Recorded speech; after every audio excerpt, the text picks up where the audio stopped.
welcome everyone to the May COAPI Community Call. I'm Shannon Kippett-Smith. I'm a member of the COAPI Community Call Working Group. And before I pass things over to the Small Colleges and Teaching First Universities Working Group, who will be leading the session, I did want to do kind of a little bit of background informational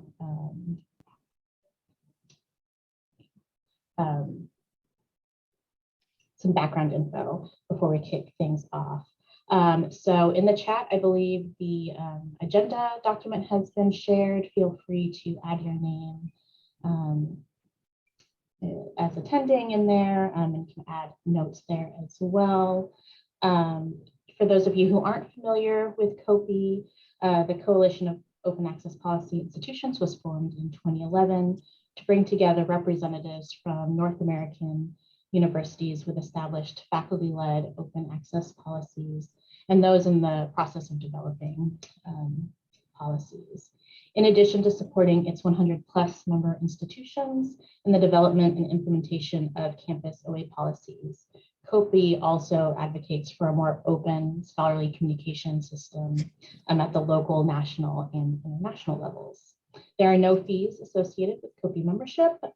Prospective members are just asked to agree to a set of principles that guide COAPI's education and advocacy efforts. And if you are interested in maybe joining COAPI, I would encourage you to check out the COAPI website.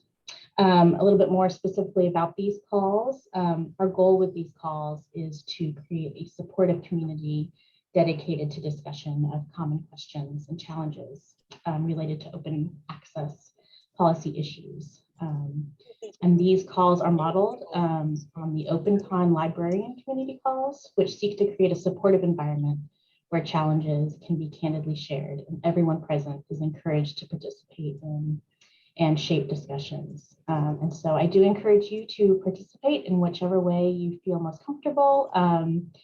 When I think there'll be time for conversation, and feel free to unmute yourself and participate, but you can also use the chat function in Zoom or also add to the shared notes. So I'll pass things on to the members of the Small Colleges and Teaching First Universities Working Group to lead the session. All right, thank you so much for that. My name is Jennifer Coronado. I'm one of the members of the Small Colleges and Teaching First Working Group. Thank you all for attending our community call. We'll be talking today about how to promote open access when you're a department of one. And so the reason we wanted to have this community call is that, you know, a lot of times our scholarly communication work is just done by one person. And it's probably somebody that, you know, isn't very familiar with scholarly communication. It could be something that kind of just gets tacked on as part of your job description.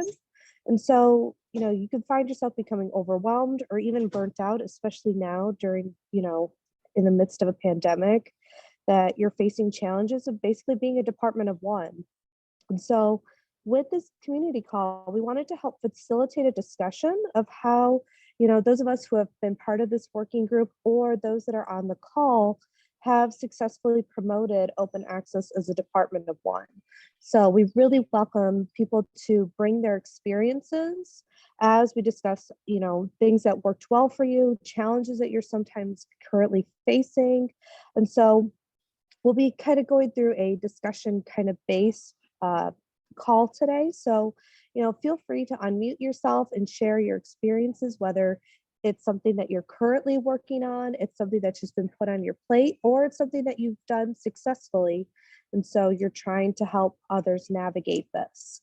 So with that, we have our little bit of an agenda. So like I said, we'll look at housekeeping from our COAPI members.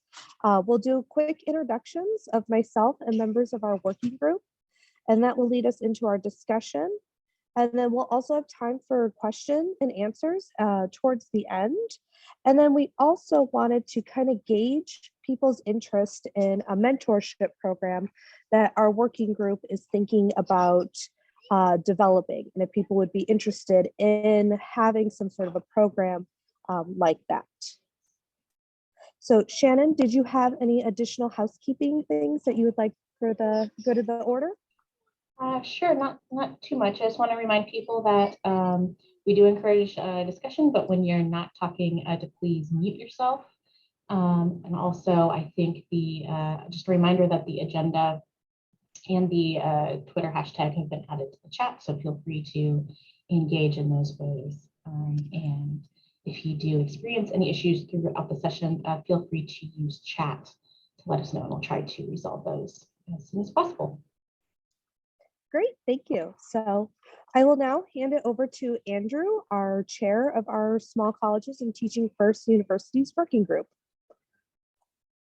Hi, everybody.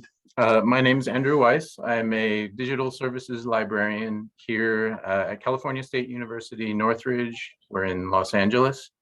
I've been a librarian at CSUN since 2011, I think. It's been a while. Focusing on scholarly communications and open access, as well as repository development and basic copyright consult. In 2013, our university passed an opt-in green open access policy. And this was the first among the 23 campuses in the California State University system. And as a result, we've been members of COAPI since 2015. This year, I'm serving as the chair for the Small Colleges and Teaching First Universities Working Group. Our members are, of course, Jennifer, Victoria Peters, and Erica Pai. Each of them will introduce themselves shortly. I wanted to give a little bit of a background about this group. So in an effort to fully support institutions of all sizes and status, the working group was formed to identify and support among current COAPI members at smaller institutions, or those kinds of institutions with a teaching first focus, as opposed to a research first focus. The working group is charged with identifying current members that would fall into this category and assessing how COAPI in particular can help support them. So we focus on those smaller institutions where faculty research may not necessarily be the first priority for them or of primary importance for their work.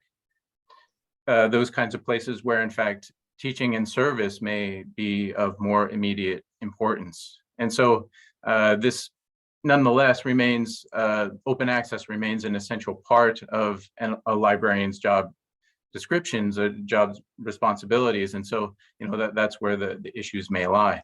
We're, of course, always looking for new members. So if you are interested in finding ways to support open access policy development at smaller, sort of non-research focused institutions, please consider joining us. And now I'll pass things over to Erica. Hi, I'm Erica Pai. I'm a scholarly communications librarian at Abilene Christian University, and I've been here since 2017. And our open access policy passed also in 2017, but like a few months before I started. So I kind of came in right as that happened. Nice to be here with y'all.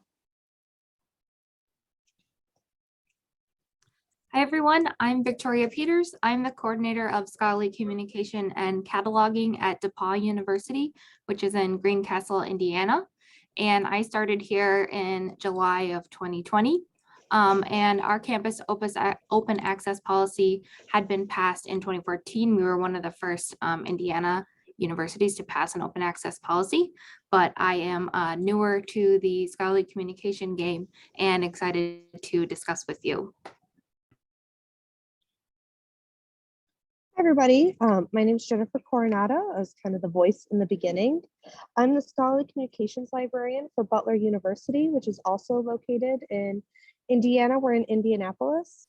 I've been with Butler since 2018, and we actually were able to pass our open access policy right at the cusp of COVID in March 2020.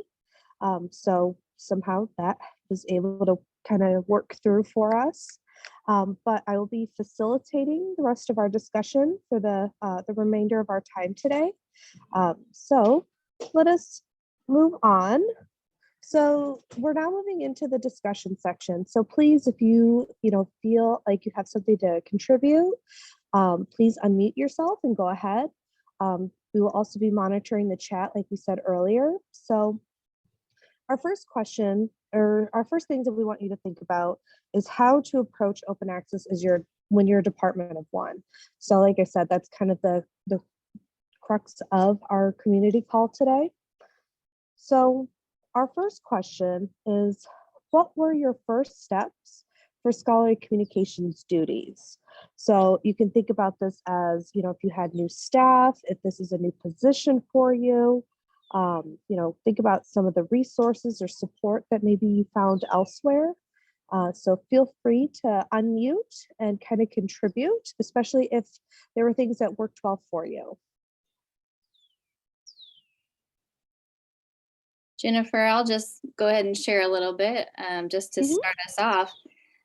So I came into this role, I kind of switched careers. I used to be an elementary education teacher and I hadn't gotten my master's yet. So all that to say, I was very new and really I just wasn't sure what I was supposed to do, to be totally frank. And so some of the first things I did was, I think the dean of our library at the time had kind of mentioned COAPI and maybe Spark, and I kind of had those in my head. And then I found kind of people that I thought, I'm just gonna contact them and ask them like how they do their job.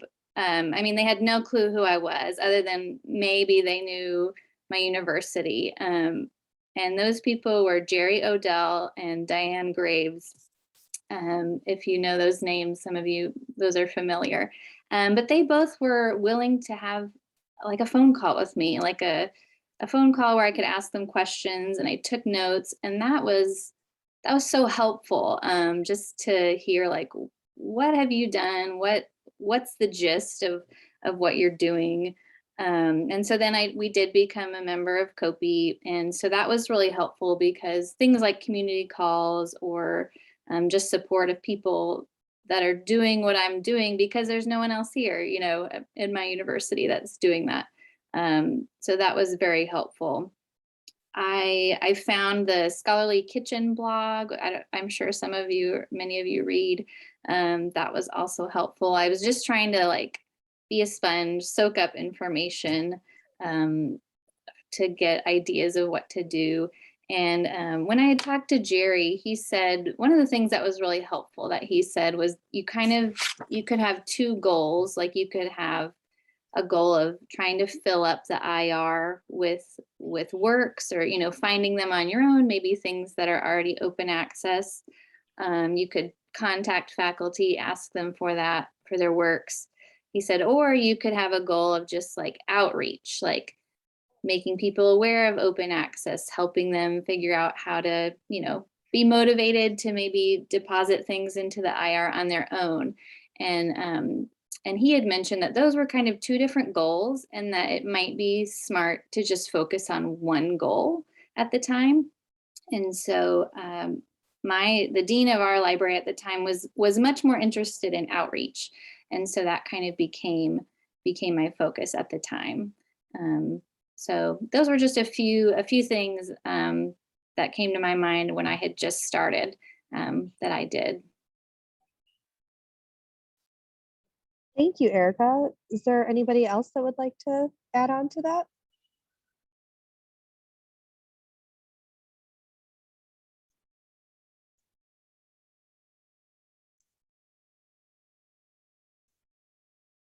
One thing I will personally also add on to that is, it's funny you say Jerry Odell, because he too is also a very helpful person in this entire COAPI community to kind of help understand, okay, what is it about an open access policy that we want? Like, why is it that we want it? How can we get our faculty to understand what it is? And so for us, like you said, it's when a lot of times part of our position as scholarly communications is dealing with the IR. And so when here at Butler, we actually have a mediated deposit. So we don't allow faculty to just deposit their own works. We are actually the ones that deposit it for them. And so when we were starting this process, anytime we could use open access materials, it made that process so much easier. And so it kind of went hand in hand with us then gearing up our outreach to try and see if there were faculty members who were aware of this and if they were willing to think about going the open access route or publishing with an open access journal.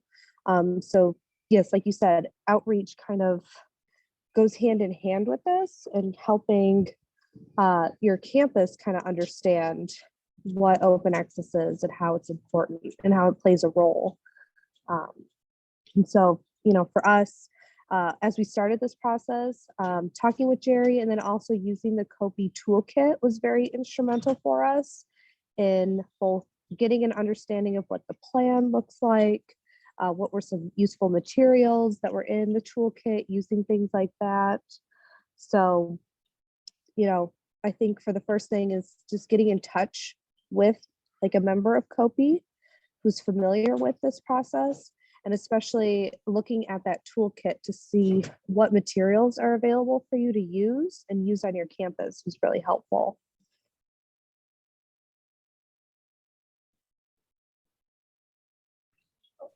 And AJ posted in the chat that he definitely recommends cold calling community members, just like Erica shared.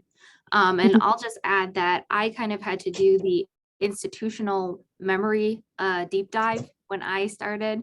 I didn't have any overlap with the previous coordinator of scholarly communications. And so it was really sitting down with all of the other librarians and also emailing with my predecessor to say, what is your usual workflow that you go through to even start doing scholarly communication. And then in order to get more of a general knowledge of the subject, I joined lots of different listservs. I ILL'd a bunch of different books just to kind of throw myself into the deep end to find out about what should I be doing then on campus after I found out about what the kind of institutional history was. That's a really good point. Finding out your institutional memory, you know, what has already been done in the past and, you know, what are some ways to modify that for the future, I think is really important, especially if you've come to campus with maybe some work already in progress, you know, can kind of change the way you handle these things versus if your campus, this is an entirely new concept and something that you are then getting off the ground, can kind of change how you handle some of these things. Well, if nobody else has any additional comments, we'll move on, which kind of flows pretty nicely. And, you know, how do you handle your campus communications? Who did you decide to talk to first on campus? Also think about maybe some groups that kind of help champion your open access policy or who have interest in it. And then if there's also any sort of groups that maybe you didn't think about initially, but who have kind of turned out to be allies in this process.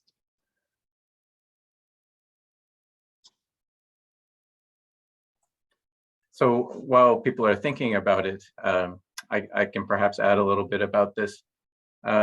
So when we first started to consider an open access policy on our campus, we first went to the library faculty, actually, and we presented, my library dean and I, we presented to the library faculty at one of our faculty meetings about open access and the possibility of getting a resolution statement of support from the library prior to making a more campus-wide type of policy.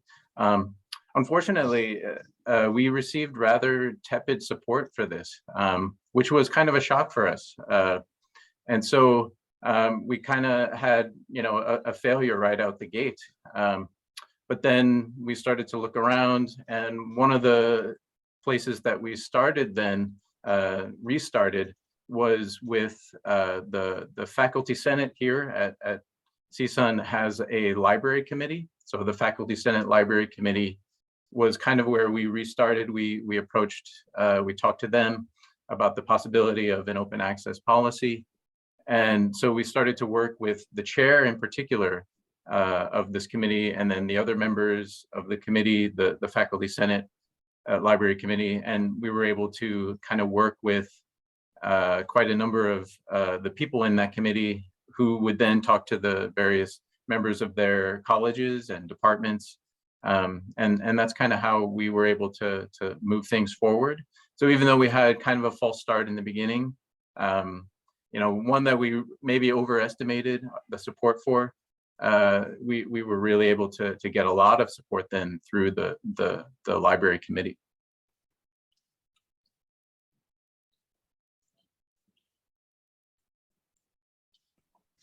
And in terms of outreach, Shannon added in the chat that she met with each subject liaison to learn the best ways to communicate the policy to the individual departments so that she was aware of any quirks that needed to be considered for those different communications.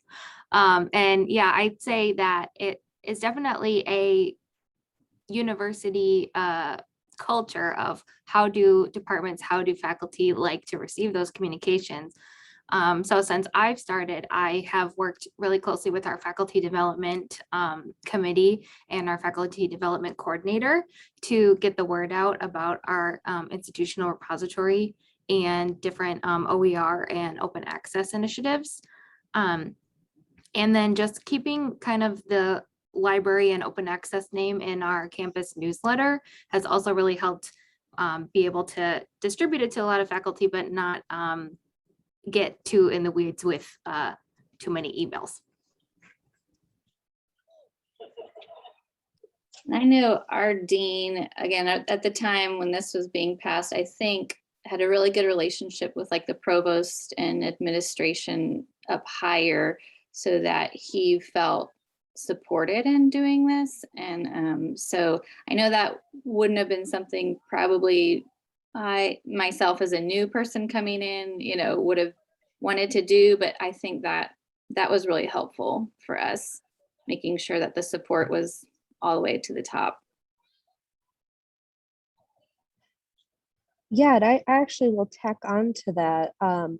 One of the more interesting avenues that Butler explored was partnering with our Center for Ecology and Sustainability. Apparently there was a STARS award. I guess they look at various sustainability practices that you can have on your campus. And one of the ways to earn additional points is to have an open access policy. And so this had been something that, we had wanted to do in the library for a couple of years, but, we really hadn't gained that much traction. And, with turnover in staff and librarians, it kind of was put on the back burner. But we actually were approached by a member from the sustainability department who was looking to kind of up our STARS award level. And open access was one of those things that kind of gave you additional points. So it was a very interesting partnership that we had, was to actually partner with members who are looking at the sustainability aspect of the university as a way to garner additional support from upper management and higher admin levels, to really see that this was beyond just a faculty and scholarship librarian thing, but really this is something that impacts all of campus. So that was a really interesting partnership that we had. But similar to what Andrew was saying, we kind of started with Faculty Senate. And as Victoria was saying, we looked at faculty development. We have a faculty affairs committee that we talk to specifically to try and get the word out, get people to understand what it was that we were doing, because our policy had to go through Faculty Senate. So we needed to make sure that the various committees understood what we were going for, which kind of then gave us a little bit more support when we actually went up to Faculty Senate, because people were aware of what it was that we were talking about. And this wasn't kind of a new thing that, some faculty hadn't heard of. And so definitely thinking about different ways to have different departments on campus. We've also heard of the Student Government Association being interested in things like this, because This allows faculty to kind of get familiar with open access, which then lead into open educational resources. So they were very interested in what open meant in regards to all of it. So, you know, try and think of different ways that you could approach different groups, because they may have a different aspect that could, you know, work in your favor. And anytime that you can get faculty senate and student groups on board, really just kind of helps bolster, you know, what you're trying to do. I know another recommendation that someone told me right away was kind of like, hey, if you can just hang out with faculty or offer to get them a cup of coffee, you know, and kind of establish these relationships. And then, you know, you can kind of get their support, or, you know, if there's someone already on campus who is very supportive of open access or is already putting their works open access, like, you know, use that as kind of, this is our, or they call them faculty champion, you know, this is someone we're gonna show them as a big example. So just another idea. Mm-hmm. Yeah, people, allies can be hiding anywhere. You know, look and see if there are any faculty members who are doing things. For here at Butler, you know, we already had our IR. We had it since about 2008. So we already had faculty who had, you know, pretty sizable works under their profile. So it was just a matter of looking and seeing who was kind of doing some of these things in the open access realm, and then just kind of, you know, offering to get together, see if they'd be willing to talk about it. At one point, we actually brought some of these faculty members to various meetings with other campus departments, and that really helped, because when faculty members are hearing these things from their peers, it may go a little bit further than just, you know, this is a thing that the library wants to do. Because a lot of times some of the misconceptions that our faculty had were that this is a thing that's now going to tell them where they can and can't publish and things like that. And so when it came from a faculty peer saying, well, no, this isn't them telling you where you can publish, you know, I still had full rights to, you know, my work and publish where I want, that kind of changed the narrative for them. It wasn't coming from us, the library, but it was coming from other, you know, their own peers, their own colleagues. So bringing a faculty member along with you to some of these meetings could be a nice way to kind of help bolster your position as well. And we'll kind of move on then. Oh, I wanted to Oh, mention something, yes. Jennifer. AJ Yes. had a great comment in the chat here about calling back for favors.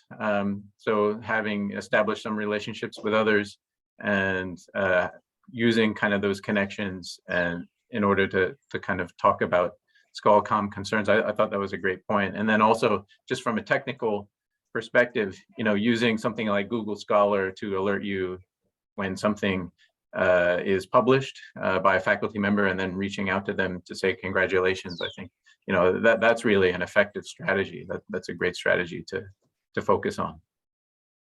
That is really great. That's a nice passive way for faculty to realize that, you know, their scholarship is important to you and to the library. Great. Are there any other comments? All right, we'll move on. I might just add one thing. I'm Jessica Ryan from Smith College. And one thing that I do when I put in work for faculty is I send them a form letter saying, I just put in this article and here's the link. And I always ask them if they want any changes or if they like the way it looks. And then I do have a bunch of information below, like, by the way, give us your accepted manuscript. You know, I try to put in as much information in as concise a form possible. We're constantly trying to trim it to up the chances that anyone actually reads it. So mostly, as you'd expect, I don't get a response, but when I do, it's always very gratifying, because a faculty member will be like, wow, this is great. I didn't even know you did this. And can you look at my CV, or can you look at my Google Scholar page and check out all my, and I say, sure. And I look at all their work and see what we can put in. And I explain to them what we can and what we can't and why, and how we could if I got it in a different version. So it's always very educational. And I always feel a little like, oh, I'm sending all these emails, but when you get a response, it's very gratifying. So I do recommend that. I just have a form letter that I just changed certain things to make it easier for myself. And I've actually now I have a whole folder of form letters for frequently asked questions and things that I can just send out without having to spend too much time rethinking it all the time. That's great. Actually, when you bring that up, it makes me think of something else. Here at Butler, we have a new faculty orientation. And so we send out emails to new faculty who are, new to the campus, it's their first year here with us at Butler. And we actually request if they would like to have any parts of their CV included in the IR. So it's kind of our way to kind of catch them early. And then we are able to then just continually update as long as they're at Butler. So also thinking about ways to use the academic calendar strategically for you, because a lot of times they're maybe new to campus, they may be excited to get started and be more involved. They're getting their syllabus ready, they're getting their CVs kind of updated, or they just recently did that to be hired. So it could be a great way to also think about using, like you said, some of that verbiage that we already have, and just, passing it along at various times throughout the year to faculty to kind of either remind them or maybe to catch them early on. Great. Do we have any other comments?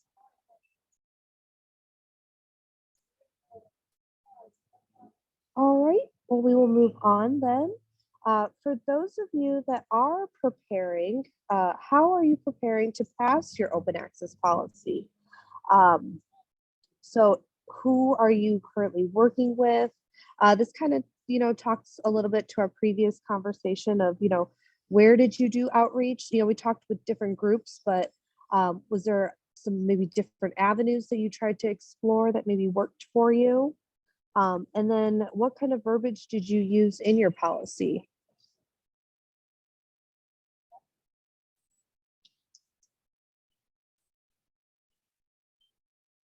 So I'll go ahead and start this off. When we were preparing our open access policy, we actually used the Harvard model as the main foundation for our open access policy, and then made some adjustments based on campus culture and things like that. When we were talking about this to faculty and doing outreach, we very much used the idea of, we are not telling you where you can publish, but we are just asking for, a version that we can then place in the IR as a way of promotion and access. So it was very important to the various departments to understand that we are in no way trying to dictate where you can publish or what you can publish, but more of that we are just looking for a non-exclusive copy to be made available. So it's probably important to think about how your campus approaches research, which can kind of change based on, like you said, if you're a big R1 or if you're the smaller colleges where research maybe isn't the main focus, it can kind of change the conversation for you a little bit.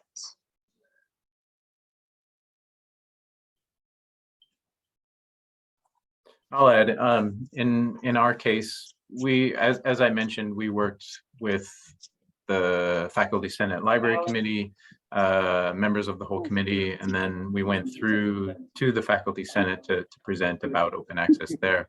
But we also went to the Provost Council, so we talked to the Provost, and who was in the Provost Council was mainly probably some vice presidents, other rather high-ranking administration, associate deans, etc. And then we went to various college and department meetings to talk about open access and to talk about the policy itself. But notably, we started really with rather high expectations. So we started with language in our policy, essentially asking for a mandate on the campus. And then it sort of through negotiation and in order to pass in the faculty senate, it was changed into more of an opt-in type of policy. And so, and of course, this was quite a while ago, back in 2013. So it may be time now to perhaps move into the mandate territory now that we've been opt-in for nearly 10 years. I know on our campus, things had been done a little bit similarly. Again, this was before my time, but kind of they started with getting support from the library to publish OA, and then it had to go through faculty senate and then eventually get passed by a faculty vote. And so they did surveys and things, kind of, I feel like priming the pump of like, you know, do you feel that open access publishing is, you know, something that's good for you or that would benefit you? And they got all this like, yes, of course, you know, with their surveys. And so then when it was time for the faculty vote, what they found was that like 70% of faculty were in favor of it. Although I will say that, you know, 70% of people who voted, now I don't, you know, I'm not sure what the percentage was of people who actually voted out of the whole faculty. Because even though I felt like that was a good level of support, I still found a lot of faculties, maybe it still wasn't quite on their radar, or like they were like, what is this policy? But in general, in our experience, faculty were supportive of the idea of, yeah, we don't want people to have to get stuck behind paywalls, or yeah, I would like my work to be read on a, you know, broader, more global scale. So finding those things that, you know, that they can connect with and say, well, sure, you know, that obviously I would agree with that, and then kind of bringing it back to, well, that's why, you know, this policy is important to us.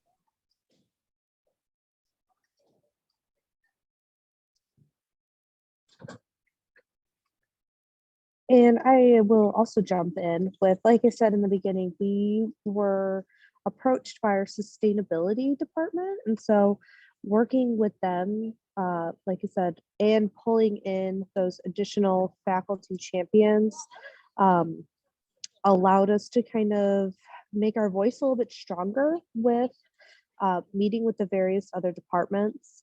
Like I said, we had to meet with subgroups of our faculty senate and then actually present our policy to faculty senate. And I don't know if ours was a fluke that we got ours passed, because it was literally, we had just been sent home from COVID within maybe 2 weeks. So everybody was scrambling and I'm wondering if it was because of the idea of faculty dealing with the copyright issues of either their textbooks were no longer available, or, you know, some of their materials and things like that. Students, you know, had gone home for spring break and never came back. So the idea of copyright and paywalls were very much fresh in the front of their mind when we presented our open access policy. So I'm wondering if some of that contributed to the support that we got, or it was just the fact that everybody was so overwhelmed and nobody had maybe the mental capacity to really debate or fight us on this, and it passed. But you know, finding different ways to approach this definitely worked for us. Like you said, you know, partnering with the sustainability department and talking to the various departments on campus with some of our champion faculty members. Like I said, it kind of bolstered our voice, made it a little bit stronger in the eyes of the faculty of what we were trying to do. Is there anybody else that would like to comment or share what they're currently doing, if they're encountering any sort of roadblocks currently?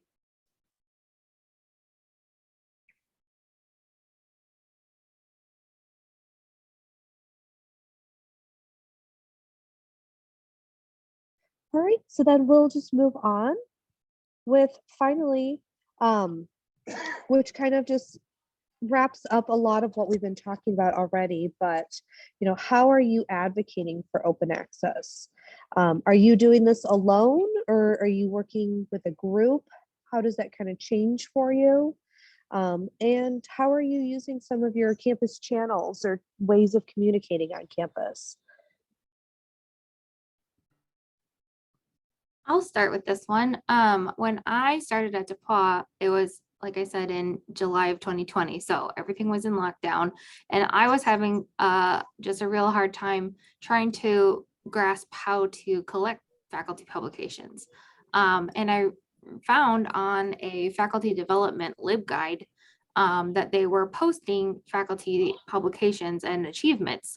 And I figured out by partnering with our dean of the faculty, our faculty development coordinator, and our Office of Academic Affairs, that all of those constituents needed access to when faculty published. And so we worked together to create a submission form that lives on the faculty development webpage.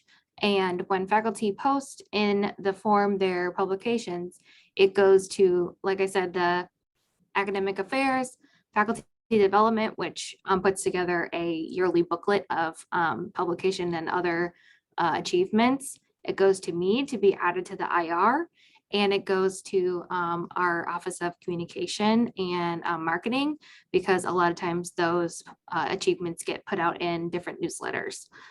So it was a great way to have the faculty only need to put their information in one place and be able to disseminate it to those different areas of campus. That's a really good workflow. I may try and implement that at Butler. That's a great idea. We have something similar where faculty, when they're putting their works in, either for tenure and promotion or for their, what they're required to do, we created something that it would kind of notify me if they wanted to participate in the policy. We also have used the more of a participation policy than a mandate. And so that is helpful as well.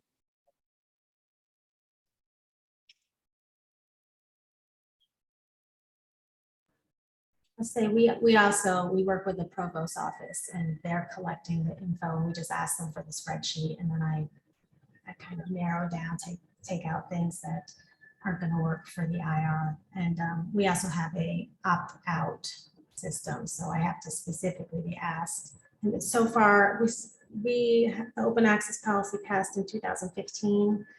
I've been working on it in various iterations since 2017, but I've only ever had one faculty member opt out. So I have a whole spreadsheet for the opt-out members, and there's just one little name on it.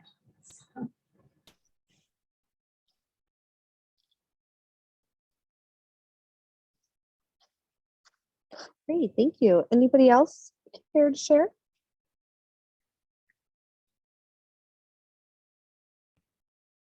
I'll just read what AJ put in the chat. Yes, to Victoria, our faculty regent posts new faculty works on social media with a branded hashtag that is presented monthly to our regents. I use one of our institutional social media accounts to link to works recently deposited in the IR with that hashtag parentheses hijacking it, and usually a hashtag open access hashtag to add to that. That's a really great idea, AJ, to kind of put in the social media aspect. I might need to investigate if we can do that here at DePauw. Right, especially if you have any faculty members who are active in social media. That's a great way to kind of pull in, more into the conversation. So that's great.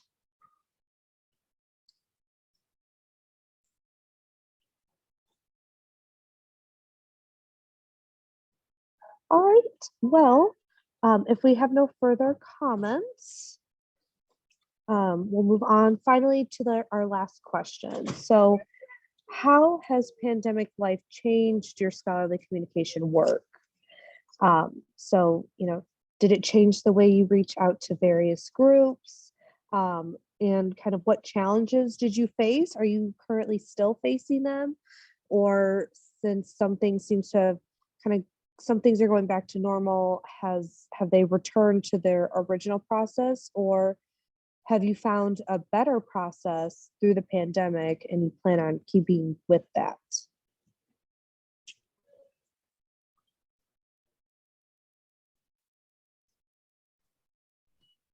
I'll jump in as the pandemic librarian, new to ScholarComm. It was very difficult just with the fact that our campus was, closed for multiple months of the first part of my time here, and faculty were in many cases living in different countries and just teaching online. And so I've had to really rely on email and webinar type outreach.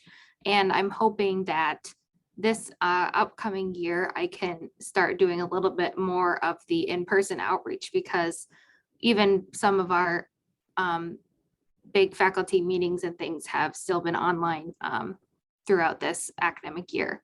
But I do think that just being able to demonstrate the open availability of things that we put into the repository would really resonate with faculty, kind of like Jennifer said, with the switch to online learning and having students not be able to access textbooks and other course materials like they used to be able to. I've thought that it was a really great opportunity to advance the even just idea of OER using library purchase materials for your course material. And I've been able to kind of get my name out on campus to push the idea of more affordable course materials. Yeah, I think the sense of the flipped classroom has really, here at Butler, really taken hold, and faculty are way more interested in trying to use materials that we already have access to. And so that really, yeah, kind of, that conversation kind of goes pretty well together, especially like you said, if I have faculty who are interested in using materials that we have already purchased through the library, a lot of them find it really nice to use articles from either our IR, or they've actually found them from various other, faculty members within their discipline at other institutions who have open access policies. So not just, using our own resources, but seeing that, this is something that is happening across, many universities. A lot of them are trying to, further develop their open access policy. And I think faculty members are starting to see that, especially in their classroom when they're trying to achieve that flipped approach.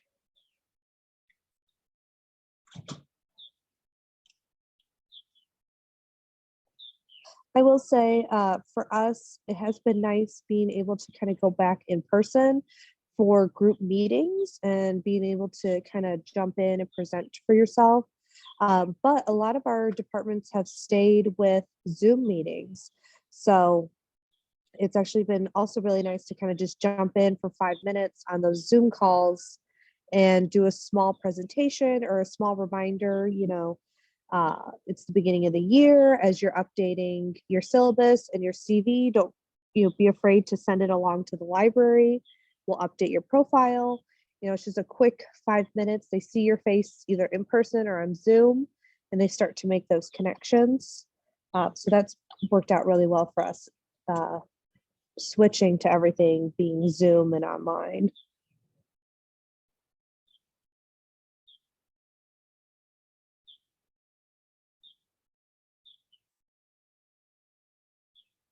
Does anybody else have any comments or experiences they would like to share?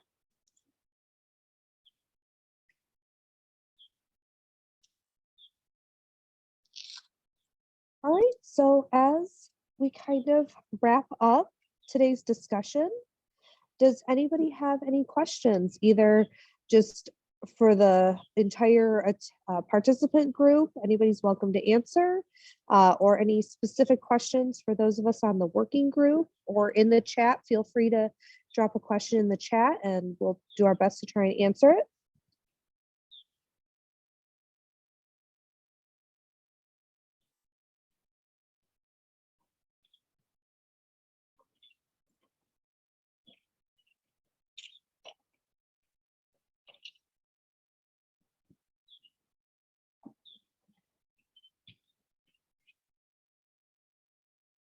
One thing I will point out, and I think a lot of us are familiar with this, especially when we're departments of 1 or 2, is, and especially kind of relating back to our previous question of the pandemic, that burnout is real. And especially when all of us are being told to do more with less, less time, less people on your team, but expectations are still very high.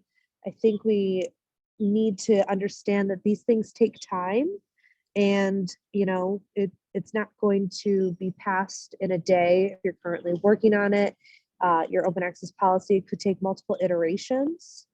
So I think it's important to just remember that these things take time, that it's not going to do anybody any good if you yourself feel burnt out when you're a department of 1. So trying to either set realistic goals or help educate, those who are interested in passing an IR or a open access policy as to what realistic goals actually look like. I think that's really important, that if you have a good sense of what a realistic timeline would be, that it's important that other people understand that as well. And AJ threw out in the chat that there is room on the COAPI steering committee coming up for the next academic year, 2 members. And Shannon put a link to the COAPI toolkit, which, as we mentioned at the beginning, is a great place to go for if you're just getting started.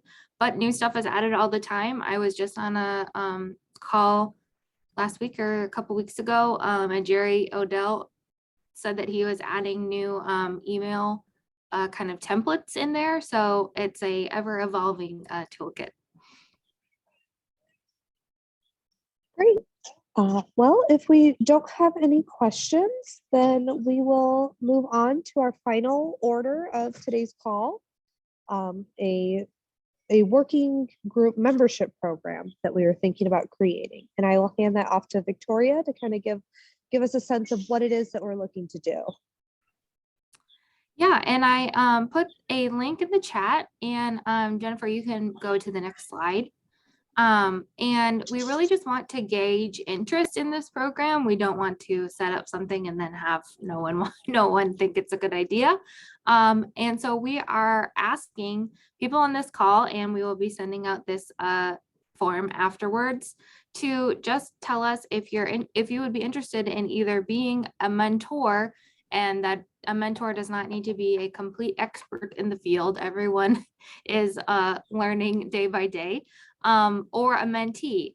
And this sort of relationship between the mentor and mentee would be decided by the group, not by the working group, us. We would make the connection available, and then you, the mentor and mentee, could decide, okay, I want to meet once a month on Zoom. I want to just have an open email thread so that I can ask questions. It would be whatever you think would be the most useful. So please add to the form your name if you would be interested in being a mentor or mentee. And we also have a space for any other feedback if you think there would be any other parts of this program that would be beneficial.